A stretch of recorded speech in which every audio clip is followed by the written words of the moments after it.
भाग 16वा. भूतकाळ समोर आला. आपण मागील भागात पाहिले. रेणुका सोफ्यावर लोळून पुस्तक वाचत होती. तेवढ्यात दारावरची बेल वाजली. कोण आहे म्हणून तिने दार उघडले तर दारात अरुण माने हा उभा होता. त्याला घाबरून ती दार बंद करण्यात तेवढ्यातच त्याने दारात पाय अडकून दार लावण्यास अटकाव केला. आता वाचा पुढे. तिने तसंच दार उघडं ठेवलं आणि घरात गेली.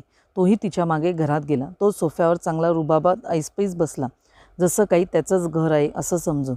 त्याचं तसं बसणं बघून तिला खूप संताप झाला, पण सगळा संताप तिने गिळला. नाईलाज होता म्हणून. तो बंगल्यामध्ये चौफेर नजर फिरवू पाहू लागला आणि छपरी हसत म्हणाला, अरे वा, खूपच मालदार बकरा पकडला आहेस तू, मस्तच आहे. पण मला काय त्याचं, मला फक्त माझ्या कामाशी मतलब अन तुझ्याशी मतलब. वा, आज मात्र खूप हॉट दिसते आहेस तू. तिला त्याच्या अशा बोलण्याचा खूप खूप संताप चढत होता. ती खूप घाबरली होती. काय करावे काहीच कळेना. तो निर्लज्जासारखा बोलतच होता, रेणुका, तुझ्या या मादक सौंदर्याने मला अक्षरशः वेड लावलंय ग. म्हणून तुझ्यावर दया दाखवून मी तुला संधी दिली होती एकदाच माझ्याकडे स्वतःहून येण्याचं, पण तू नाहीच आली. मला वाटतं तुला सुखात जगायचं नाही आहे. हे एवढे वैभव मिळालं आहे तुला, तुला उपभोगायचं नाही आहे. तुझी आयुष्यभर रडत राहण्याची इच्छा दिसते मला. काही हरकत नाही. मी तुला हॉटेलात चिठ्ठ्यापत्र दिली होती भरपूर. मला माहीत आहे तू त्या नक्कीच वाचले असतील. तशी शेकडो पत्रे आणि चिठ्ठ्या आहेत माझ्याजवळ. ते जर तुझ्या नवऱ्याने वाचले तर काय होईल हा विचार कर. ती म्हणाली, मी ती पत्र चिठ्ठ्या लिहिल्या नाहीत. तर तो जोराने ओरडला, शटअप. हेच मला पुन्हा पुन्हा सांगू नकोस. मला माहीत आहे त्या चिठ्ठ्या तू लिहिलेल्या नाहीत. हे मी तुला अगोदरसुद्धा कबूल केले. पण या चिठ्ठीवरचे हस्ताक्षर बघितलं तर तुझा नवराच काय, अगदी कोणीही अगदी शपथेवर सांगेन की हस्ताक्षर फक्त तुझंच आहे म्हणून. हे बघ रेणुका, मला जे हवं आहे ते तू स्वखुशीने दे. उगाच बळजबरी करायला लावू नकोस. फक्त एकदाच माझ्याच घरात माझ्याशी असं बोलताना तुला लाज कशी नाही वाटत? तू येथून जा. आणि मग रेणुकाचा धीर सुटला आणि ती रडायला लागली. ठीक आहे, आयुष्यभर तुझी इच्छा रडत राहण्याचीच दिसते. त्याला मी तरी काय करणार, पण तरीही मी तुला एक संधी देतो. नीट विचार करून काय ते ठरव. हा माझा फोन नंबर आहे. त्याने एक कागदाचा तुकडा टेबलवर ठेवला.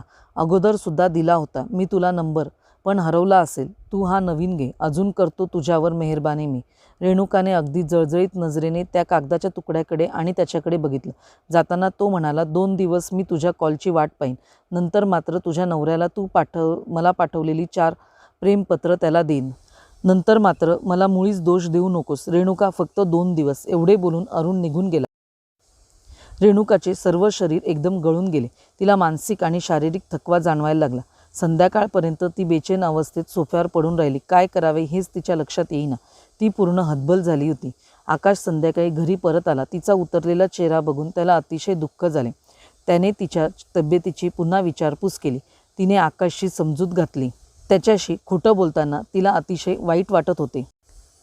पण काहीतरी मार्ग सापडेपर्यंत तिला ते आजाराचं नाटक करावंच लागणार होतं, कारण त्याशिवाय तिच्याजवळ दुसरा कोणताही पर्याय नव्हता, मार्ग नव्हता. रेणुका आजारी आहे म्हणून तिला कोणत्याही प्रकारचा त्रास न देता आकाश शांतपणे झोपला. रेणुका मात्र रात्रभर तळमळत विचार करत राहिली, कारण तिला 2 दिवसात तो निर्णय घ्यायचा होता. ती रात्रभर पूर्ण विचारात बुडाली होती. रात्रभर तिने एक मार्ग चोखाळला.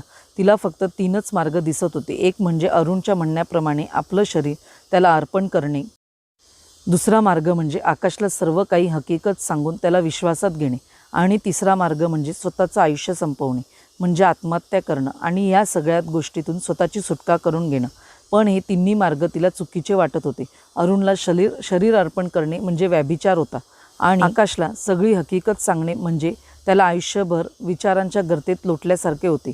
शिवाय आकाश तिच्या सांगण्यावर विश्वास ठेवेनच याचीही शक्यता नव्हती, कारण तो तिचा पती होता.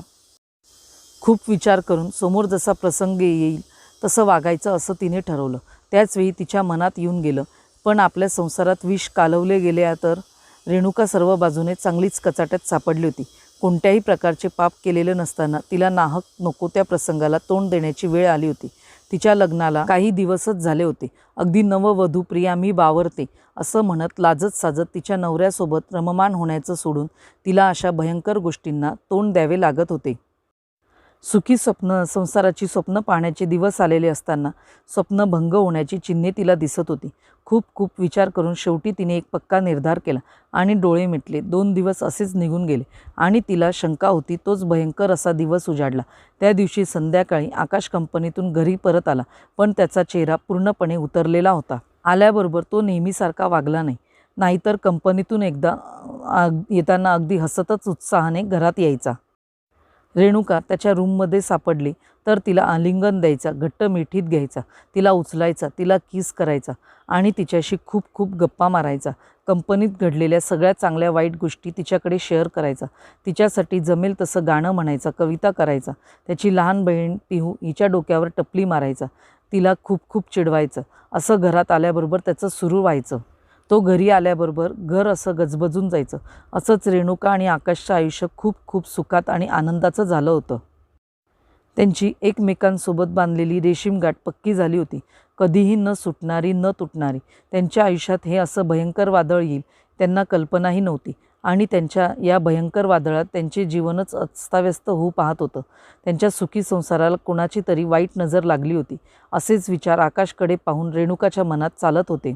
आकाशचं असं उतरलेलं तोंड पाहून आणि त्यांचं वागणं पाहून रेणुका बडबडून आलं.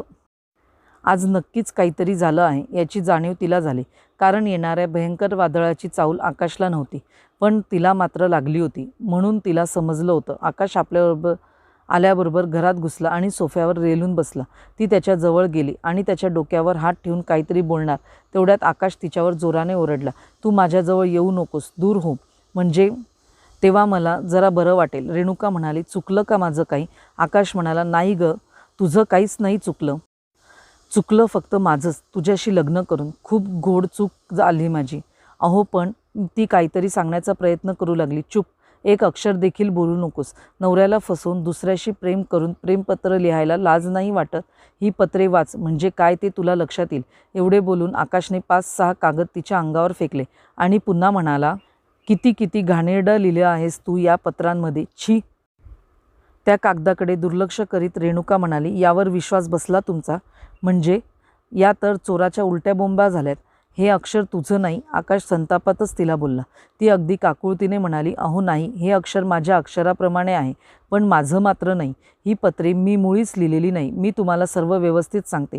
काही सांगू नको आणि मलाही काही ऐकायचं नाही." आकाश बोलला. रेणुकाने आपलं निरपराधित्व सिद्ध करण्याचा बराच प्रयत्न केला, पण आकाश मात्र तिची कोणतीही कैफियत ऐकून घेण्याच्या मनस्थितीत नव्हता. बघूया आता पुढच्या भागात आकाश आणि रेणुकाच्या आयुष्याचं काय होतं ते, त्यांच्या सुखी संसाराचं काय होतं ते. त्यासाठी निश्चित वाचा पुढचा भाग. कथा मालिकेचा उर्वरित भाग वाचा पुढील भागामध्ये.